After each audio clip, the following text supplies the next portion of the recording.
हमें बॉम्ब नहीं खाना चाहिए। करता था तू क्यों रहा, अब काहे पछताए। बोया पेड़ बबूल का, तो आम कहाँ से खाए। आज हम एक ऐसे देश के बारे में बात कर रहे हैं जो बहुत जल्द शायद दुनिया के नक्शे से गायब हो जाए।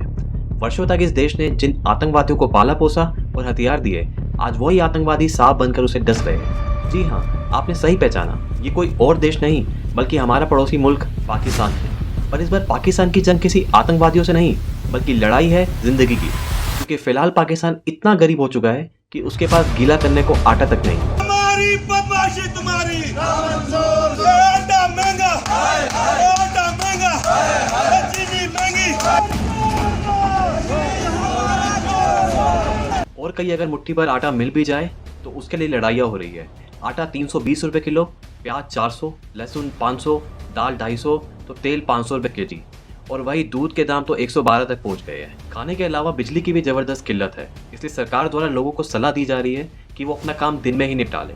और वही देश को चलाने वाला डीजल 262 रुपये लीटर तक पहुंच गया है। आए दिन ऐसे वीडियो सामने आ रहे हैं जिससे पाकिस्तान के लोगों को कभी गेहूँ के लिए लड़ता देखा जा रहा है तो कभी फूड ट्रक्स के पीछे भागते हुए। न्यूज़ और रिपोर्ट्स की माने तो हमारा पड़ोसी मुल्क ऐसे क्राइसिस से गुजर रहा है जो शायद आज़ादी के बाद कभी ना हुआ। इस समय इनके पास इतना भी पैसा नहीं कि अपनी जनता का पेट पाल सके। ऐसा प्रतीत हो रहा है जैसे मानो कोई फड़फड़ाता दिया जो कुछ ही समय में बुझने वाला हो। पाकिस्तान के प्राइम मिनिस्टर ने कहा है कि पिछले 75 सालों से पाकिस्तान एक भिखारी की तरह बिहेव कर रहा है, जो हर कुछ टाइम बाद रहमत की भीख मांगने दूसरे मुल्कों के पास चला जाता है। क्या ये सब संकेत दे रहा है कि पाकिस्तान का अंत नज़दीक है? यदि हाँ, तो इसके पीछे कारण क्या है और भारत पर इसका क्या असर होगा? आइए जानते हैं आखिर हो क्या रहा है पाकिस्तान में। डॉलर के मुकाबले पाकिस्तान का रुपया इतना गिर चुका है कि विदेशों से अनाज, खाना, पेट्रोल और रोजमर्रा का सामान भी नहीं मंगवा पा रहा। और सही बात तो ये है कि पाकिस्तान की पूरी अर्थव्यवस्था टिकी ही इंपोर्ट पर है, क्योंकि पाकिस्तान का घरेलू उत्पादन ना के बराबर है। आज पाकिस्तान की ये हालत है कि जरूरत की वस्तुओं के प्राइसेस हर रोज बढ़ते जा रहे हैं। अगर इन्फ्लेशन की बात करें तो जो नॉर्मली 6 से 7% होनी चाहिए वो अब बढ़कर 30% हो गई है। और कई प्रोडक्ट्स तो 200-300% तक महंगे हो चुके हैं। प्याज जैसी डेली यूज़ की सब्जी के दाम भी 4-5 गुना हो चुके हैं।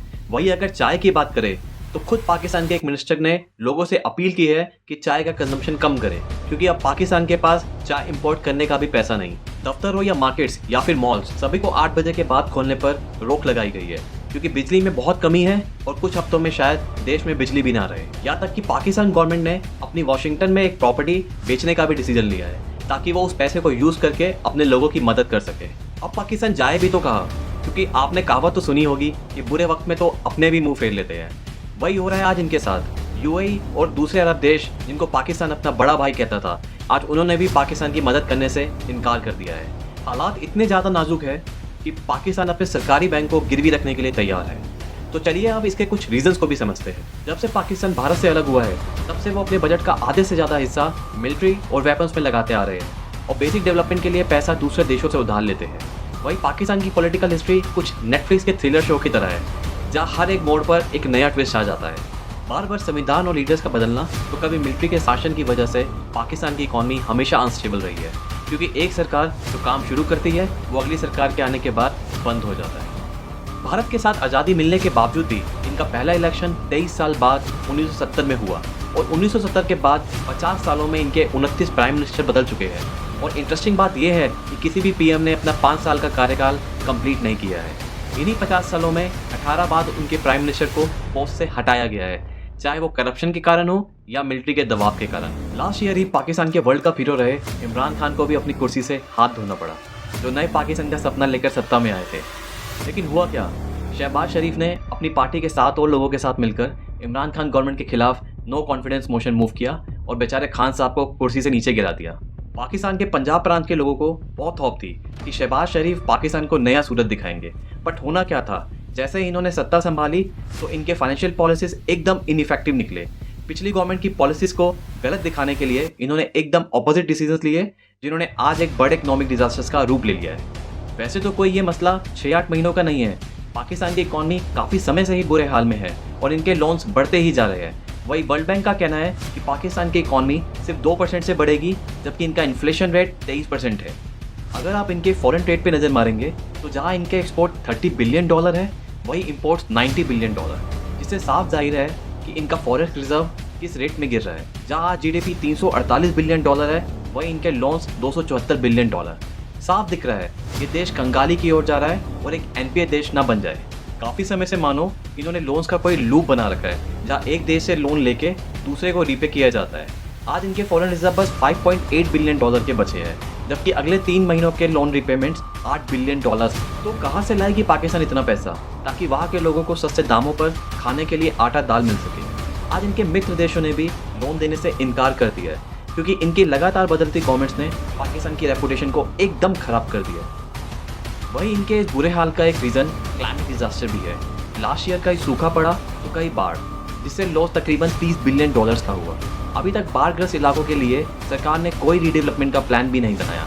बाढ़ के कारण खेती भी बहुत कम हो गई है, जिससे खाने पीने के उत्पादन में प्रभाव पड़ रहा है और तेजी से चीज़ें महंगी हो रही है। ऑलरेडी एक स्ट्रगलिंग कंट्री के लिए ये लॉस झेलना आसान नहीं। ये तो वो कारण है जो पाकिस्तान के अंदर हो रहे हैं, पर इनको एक बहुत बड़ा खतरा तालिबान से भी है। बड़ी बात नहीं पाकिस्तान में एक सिविल वॉर छिड़ जाए और इनके सिटीजन्स इनके कंट्रोल से बाहर हो जाए। अब जानते हैं भारत में इसके क्या नेगेटिव इफेक्ट्स होंगे।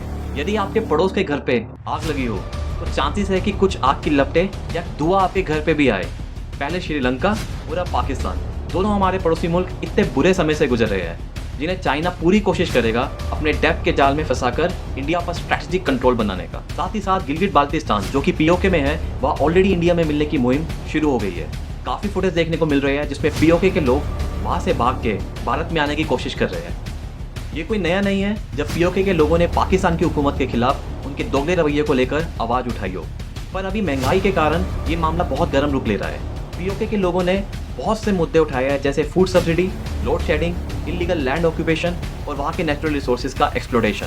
अब अगर पाकिस्तान को IMF या कहीं और से सपोर्ट नहीं आता तो पक्की बात है चाइना अपनी डेप्थ ट्रैप स्ट्रेटजी का यूज़ करके पूरी कंट्री पे कंट्रोल जमाएगा और बदले में ऐसे फेवर्स मांगे जा सकते हैं जो डायरेक्टली इंडिया को लॉस पहुँचाए। देखते हैं कि आने वाला वक्त हमारे पड़ोसी देश को कहाँ लेकर जाता है। हम आशा करते हैं कि पाकिस्तान के लीडर्स और देश को तरक्की की ओर ले जाएंगे, ताकि कोई बच्चा बूढ़ा खाली पेट न सोए। ऐसी ही खबरों के लिए आप जुड़े रहे बिजनेस दुनिया के साथ।